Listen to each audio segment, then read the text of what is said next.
Hello and welcome to the Collapse Experiment. I am leaving work on Thursday. It's been one hell of a week, considering my kids didn't have school Monday because of Martin Luther King Day, which I don't remember that being a thing when I was growing up.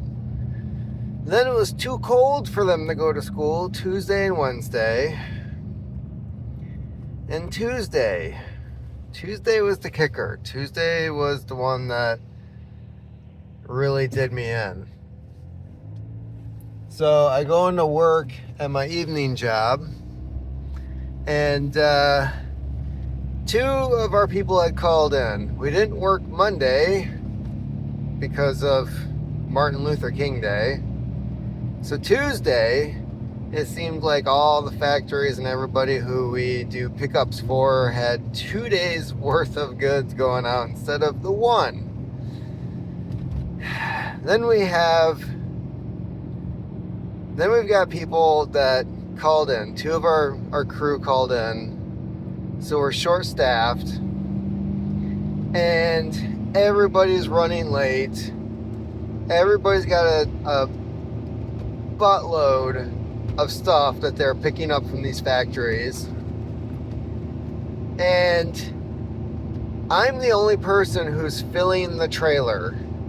That's my job. And most of it, out of the 15 to 1600 packages, I would say 90% of it was the big 40 to 50 pound boxes that have to be stacked in the trailer to go out to Grand Rapids. So we didn't finish filling the first trailer. Yes, first trailer. We usually only do one trailer a night. We didn't finish filling that one until after 8. And that is the trailer leaving late. Then we still had 2 more trucks plus a few other things that still had to go out on a trailer. This isn't including international packages, some hazmats that were going out. So, yeah, we start filling a second trailer. And I'm thinking like, oh, this is our normal overflow. Nobody bothered to tell us like how much was going on this trailer, because usually we kind of stick to the tail end of it just in case, it makes it easier to unload when it gets to from point A to point B.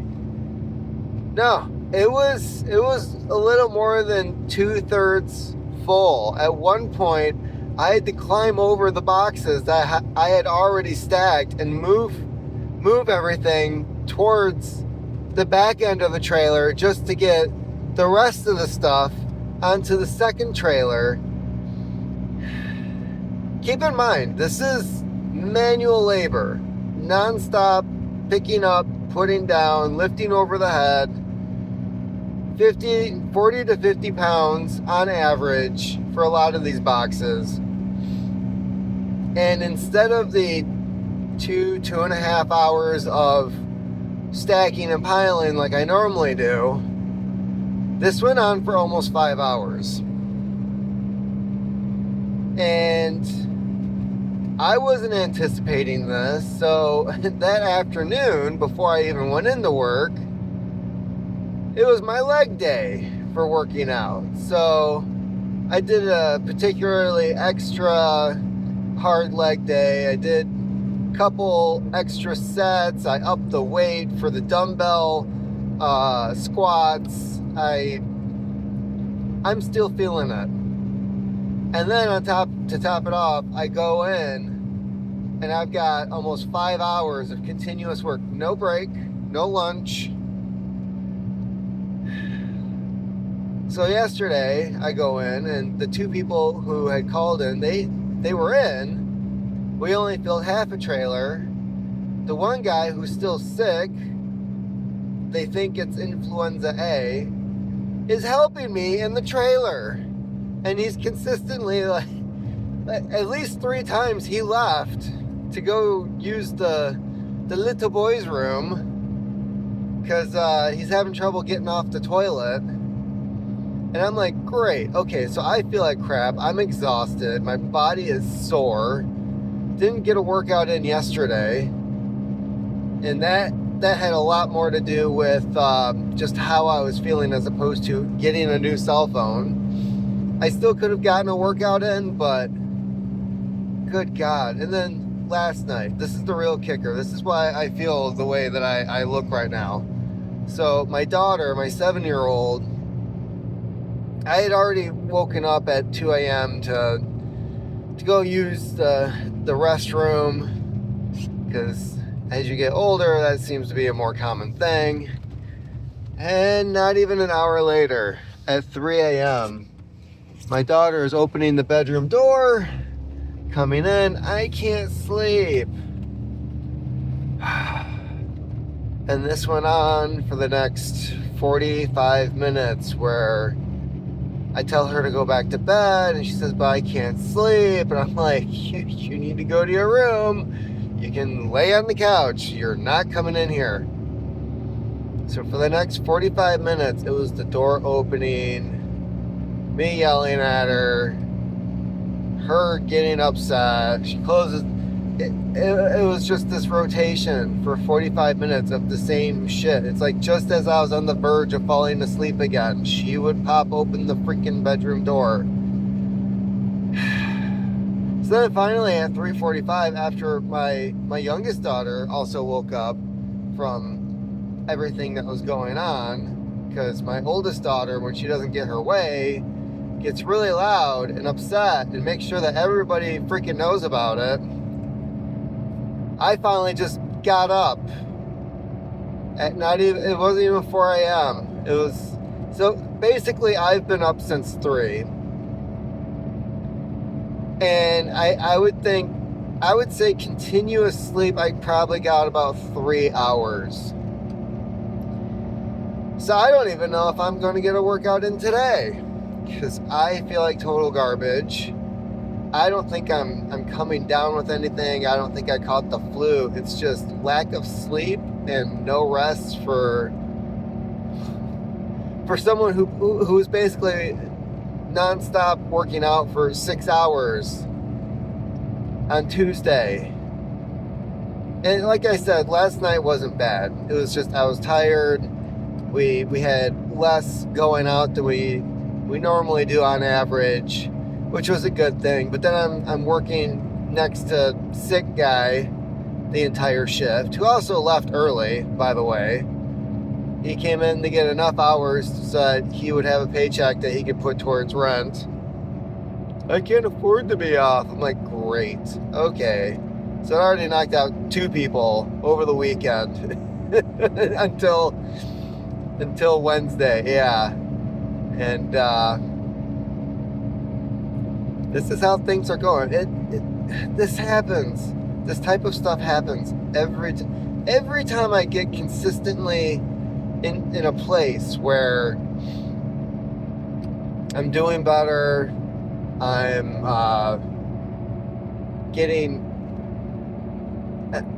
consistently on a schedule where I'm keeping up with things, especially the workouts. Until then, I'd only missed 1 day before. And now it's just at this point, I don't know how things are gonna go today. I really don't, because the lack of sleep and my entire body just freaking hurts. And I know it's not the flu. I don't have a fever. I don't have anything else going on.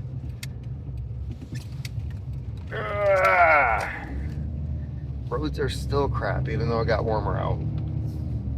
So, yeah, setbacks. Just non-stop setbacks the last couple days. Tuesday was good up until I went into work that evening. And I think Tuesday night I got 5 or 6 hours of sleep. I knew I was going to still feel it in the morning. And then as the day went on, it was like, man, it doesn't seem to matter like how much protein I get in. It doesn't, like, nothing really was curbing the whole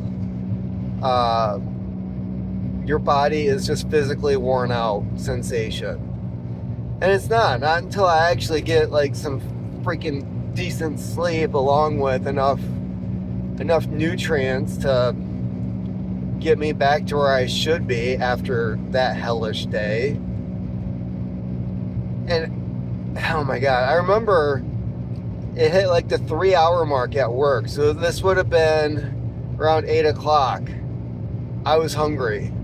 If I'm working to the point where I physically feel hungry, then I know I'm burning a ton of calories. And at that point, I was like, that's when I started getting hangry at work.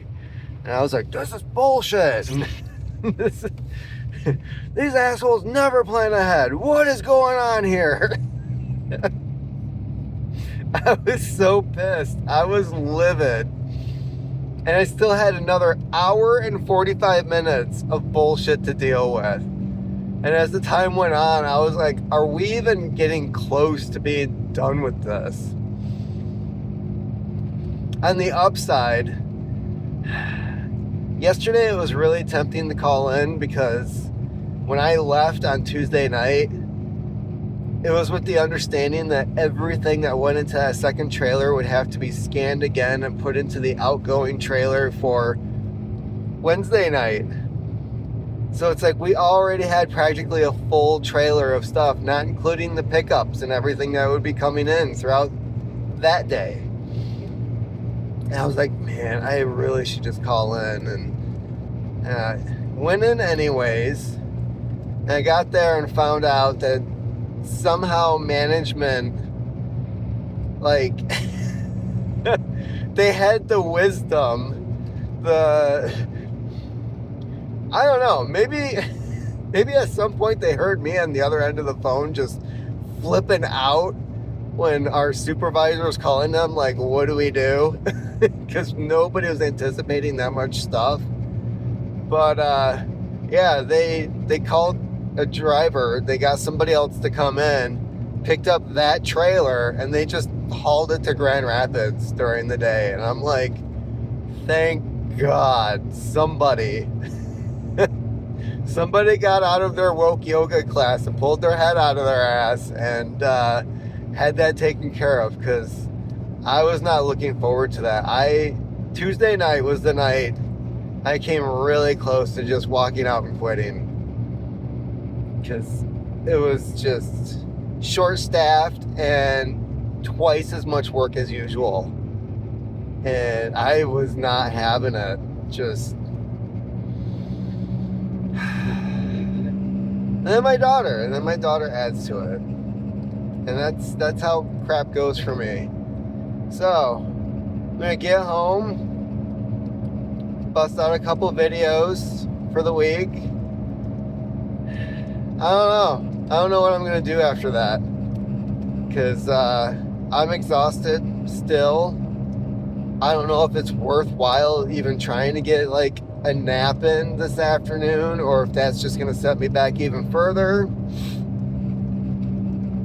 I know I gotta make myself like a really decent lunch and get myself through the rest of this freaking day. I cannot wait until Friday. Friday's payday. Friday's payday for both places, so it's my real payday, because one place is every 2 weeks and the other is every week. So every other week I get like a really nice check in the old bank account. And then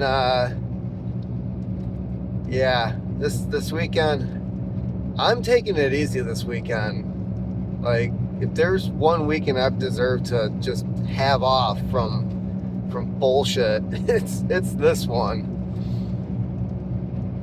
So that's how my week is going.